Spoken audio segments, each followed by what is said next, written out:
don't know if Sanna Marin is the youngest prime minister ever, but at 36 years of age, here's the prime minister of Finland. Yeah, the prime minister of Finland. Look at that. Not only is the prime minister of Finland a woman, but a beautiful woman. Not only is it a woman, but a beautiful woman. Hey, beautiful woman, what are you even doing in politics? You didn't even have to. You just want to make the world a better place? So that's Sanna. That's Sanna Marin.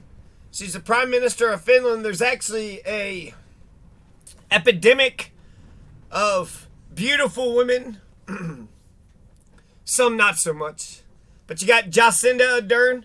You got Katrin Jacobs' daughter. You got Mette Frederiksen, you got Eva Andersson, and you got Sanna Marin. Sanna Marin is the Prime Minister of Finland. Jacinda Ardern, the Prime Minister of New Zealand.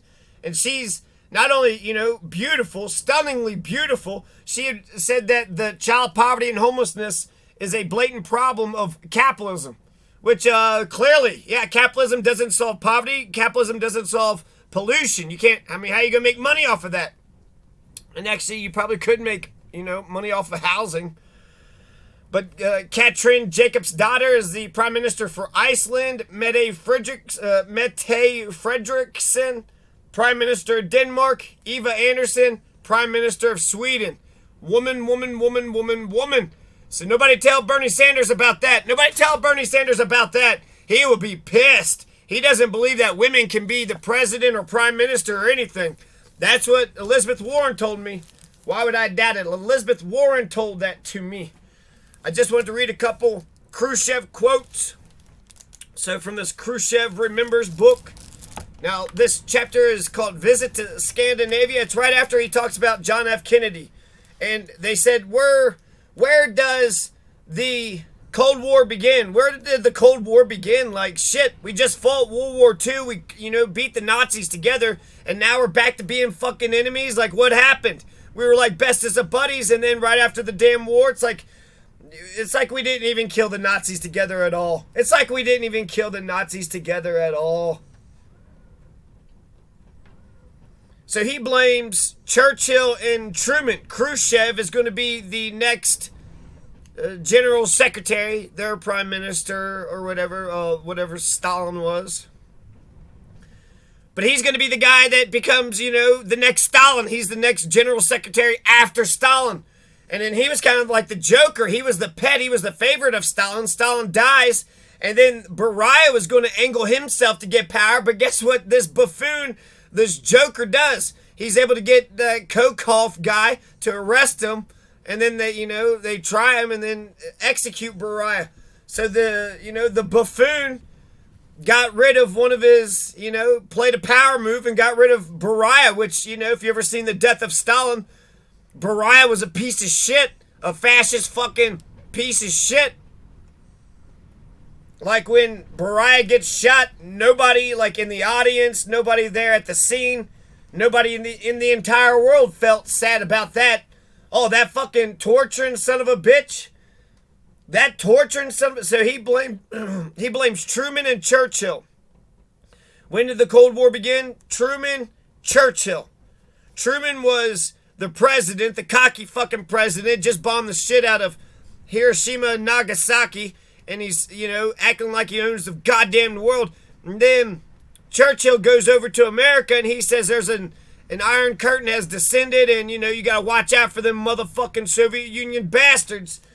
And he says that's the beginning of the Cold War. Ever since then, Stalin felt like we were like best friends, and now you're kind of giving me the cold shoulder. You're not like, picking up my phone calls. You're not, our Friday night dates. You've been boycotting our Friday night dates, our Friday night meetings. So then there was a Cold War. Why? Because Truman's an arrogant fucking dickhead. Oh, we won, World War II, so we own the world. Soviet Union helped us win World War II, you fucking piece of shit. And then, goddamn Churchill. Churchill is a militant fuck, but, he did just stop the goddamn Nazis, so... what can you do? What can you do? So there's a couple quotes I want to read about NATO. Okay, and I'm just going to read a couple pages, and then I'm going to talk about it, and then I'm going to, just end this forever. 515, page 515, visit to Scandinavia. The Danes are marvelous shipbuilders. Their products are modern and highly maneuverable, with excellent steering mechanisms. In the past, we'd done a lot of business with Danish shipyards, and after Stalin's death, we got into a very unpleasant exchange with the Danes. One day out of the blue, they suddenly refused to accept an order that we placed for a 12,000-ton oil tanker. You're not going to sell us a 12,000-ton oil tanker? You fucking Danish bastards? You damn Danish bastards! It would be Mette Frederiksen's Denmark today. They explained that the aggressive NATO alliance, of which they were a member, had decided to limit the capacity of our shipping and industry by passing a regulation which prohibited any NATO country from selling the USSR vessels of more than 3,000 to 5,000 tons. Of course, the United States was the instigator of that policy. The incident led to some heated arguments between the Danes and us, some of which spilled into the press. Later, the discriminatory rule was rescinded and the Danes began accepting our orders again, but we didn't forget the episode. During my stay in Copenhagen and my talks with the Danish leaders, we discussed general questions relating to the Warsaw Pact and NATO. We realized Denmark didn't play a significant role in NATO, and therefore we made no effort to persuade the Danes to alter their foreign policy. Our host arranged a tour so that we would familiarize ourselves with the Danish agriculture, particularly the dairy industry. As I recall, the arrangements were made both by the government and the opposition. The leader of the opposition, who had formerly been prime minister, took us to his farm. Pro-Yugoslav. The policies of Gerhardsen government were for the most part, this is page 521, the policies of Gerhardsen government were for the most part liberal, although we felt that Norway didn't make significant effort to withdraw from NATO. How come you didn't withdraw from NATO? I know you're a part of NATO, but why didn't you withdraw? How come you weren't asking the Denmarks, the Danes? Hey, Danes, how come you don't withdraw from NATO? Norway is our next door neighbor. Not really. Finland's your next door neighbor. Norway's like, Sweden is between, what are you talking about? And its membership in the NATO alliance has represented a threat to our borders. They were bitching about it before. This is when NATO was militantly against the Soviet Union. They're like, hey guys, you want to join together? Why? So we can fuck up the Soviet Union? So we can make sure the Soviet Union, the Iron Curtain, it stays right there. It doesn't go any farther. Even now, NATO conducts military maneuvers both at sea and in the mountains close to our territory. However, considering the alternative posed by the reactionary politicians in the Norwegian parliament, we certainly favored Gerhardsen. His wife was also a social democrat. She had once visited our country as the head of the... Okay. Even though he knew his government had only a few months left in office, Prime Minister Gerhardsen still didn't dare take the decisive step of pulling out of NATO. This makes me think that his social democrats were still somewhat afraid of the Soviet Union and were fundamentally committed to the bourgeoisie policies. Nevertheless, I felt sorry for him. Later, he did indeed lose so many votes among the workers that his party fell from power. I believe that to this day, the Social Democrats are still in the opposition. More important, Sweden, unlike Denmark and Norway, maintained a neutralist policy. Sweden felt free to criticize both NATO and the Warsaw Pact, although the Swedes were more disposed toward the NATO countries than they were toward us. That's only natural because Sweden is a capitalist country, regardless of whether it has a so-called workers' government headed by social democrats. I used to joke about Sweden's neutrality with Mr. Solman, Sohlman, who for many years was the Swedish ambassador to the Soviet Union and the senior representative of the other ambassadors. Well, Mr. Solman, I used to say, relations between our countries are all right now,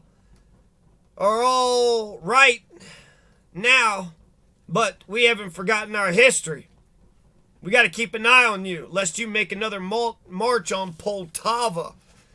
You know, Mr. Khruschev, Solomon would answer, after the lesson your Peter the First taught our Charles the 12th at the Battle of Poltava. Not only have we never again waged war against Russia, we've never waged war at all. We've been neutral ever since. Peter the First and Charles the 12th were long since dead, so I had no qualms against making jokes about them, though I must say the events we were kidding about had been fairly bloody.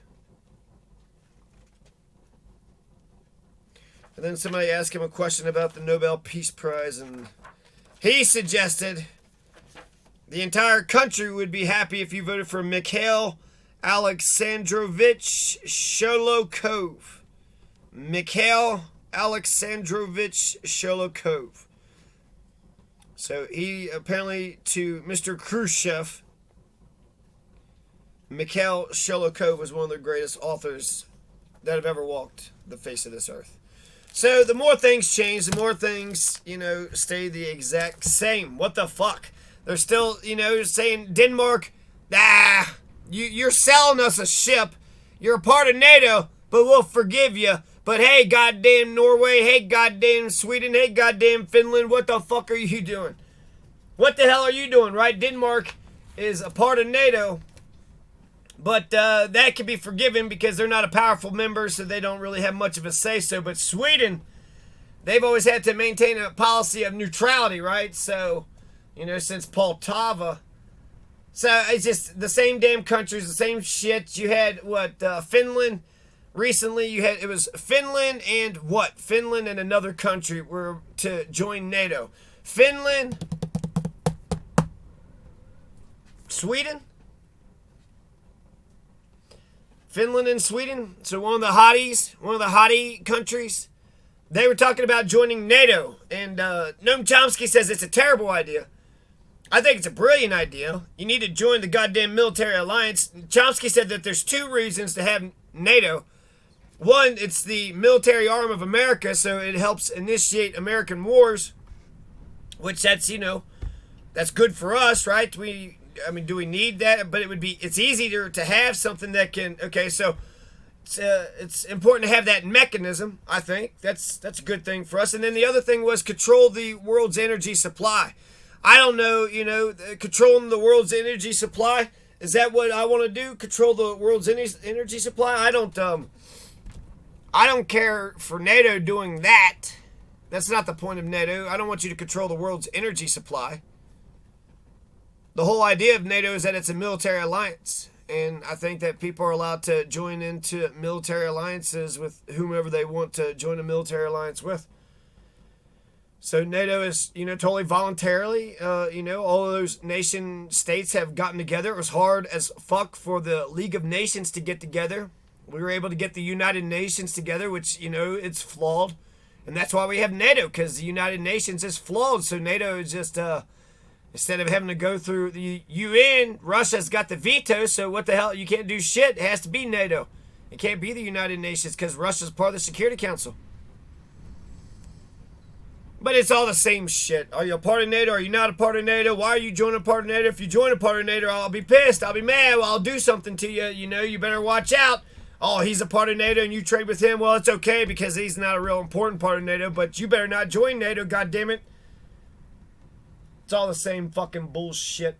Sweden's maintained a policy of neutrality since Poltava. That was a hilarious Poltava joke at the end. I don't know if you caught that or not. But he's like, you damn bastards. Poltava's in the middle of Ukraine. So it was, Peter the First and his Russian army, but it was in the middle of Ukraine. So it would be the inhabitants of Poltava too. So it had been some Ukrainians who stopped stopped Charles the 12th. And Sweden used to be this huge empire. And it's going to, end in Poltava. Well, we'll say early 1600s, 1700s, somewhere 300 or 400 years ago. It was a while back. But so that's funny that, Khruschev and the ambassador both knew their own history and they kind of joked about it. So they maintained a policy of neutrality. Is Sweden a part of, I guess it was Finland and Sweden were talking about it, but Sweden has a long history of neutrality. I don't know about Finland. That's Sanna Marie, right? Or Sanna Marin.